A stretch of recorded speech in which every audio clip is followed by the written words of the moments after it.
दिसत नाही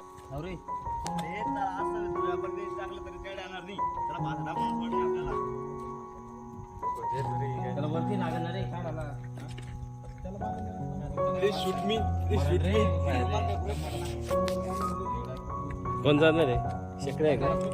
शेकड्याला शेवटच्या वेळेस बघून घ्या काही डब्बा की पाना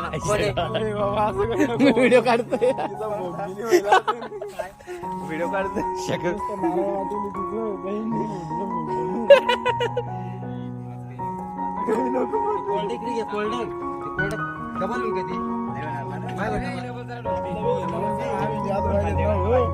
हे आमच्या गावातले पोर आहे